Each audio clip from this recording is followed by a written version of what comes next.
અત્યારે ભાઈ જિગ્નેશભાઈ, પરેશભાઈ અને રાજકોટના આગેવાનો બધા જ અમે લોકો અહીંયા રજૂઆત કરવા માટે આવ્યા હતા, કારણ કે સમાચાર એવા મળ્યા કે પોલીસ ડિપાર્ટમેન્ટ દ્વારા જે રીતે એસોસિએશનના પાસે લિસ્ટ માંગવાનું અને એ લોકોને ફોન કરવાનું નીચેથી શરૂ કર્યું હશે. અત્યારે કમિશનરશ્રીના કહેવા મુજબ એમની પાસે એની જાણકારી નથી, પરંતુ એમણે ખાતરી આપી છે કે અમારે જેને જે કહેવાનું છે એ તાત્કાલિક કહીશું. અમે કોઈ પણ જગ્યાએ આ પ્રકારે અમે બધી રજૂઆત કરી. શરૂઆતમાં થોડી સ્વાભાવિક, આપ બી સમજો છો કે એમની પોતાની એક જવાબદારીના ભાગરૂપે એમણે જે કહેવાનું એમણે કહ્યું.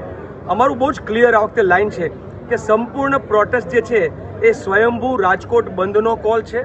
સ્વૈચ્છિક રીતે રાજકોટના વેપારીઓ, દુકાનદારો, શાળાના સંચાલકો આ બધા રાજકોટ બંધ રાખવા છે.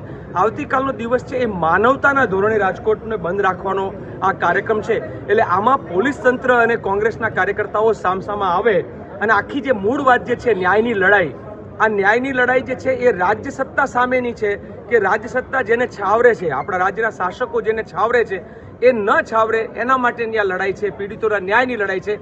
એમાં પોલીસને આગળ કરી અને કોંગ્રેસ અને પોલીસને સંઘર્ષના રસ્તે ન કરે એના માટે અમે પણ સાથે એમની સાથે ડાયલોગ કર્યો છે અને કાલ માટે અમે એવું સ્પષ્ટ કહ્યું છે કે કોંગ્રેસનો કોઈ પણ કાર્યકર્તા કાયદો હાથમાં નહીં લે. માત્ર ને માત્ર ગાંધીયન પદ્ધતિએ બે હાથ જોડીને વિનંતી કરશે, કારણ કે આ કોઈ રાજનૈતિક લડાઈ માટેનો મુદ્દો નથી, આ માનવતા માટેનો, ન્યાય માટેનો, ન્યાયની લડાઈનો મુદ્દો છે. ભાઈ જિગ્નેશભાઈએ, પરેશભાઈ, મહેશભાઈથી લઈને જસવંતભાઈ અને બધા જ લોકો, વશરામભાઈ અને જે મિત્રો અંદર હતા એના બધાએ રજૂઆત કરી. આ રજૂઆતમાં બહુ જ ક્લિયર છે, બંને પક્ષે મને લાગે છે ક્લેરિટી છે.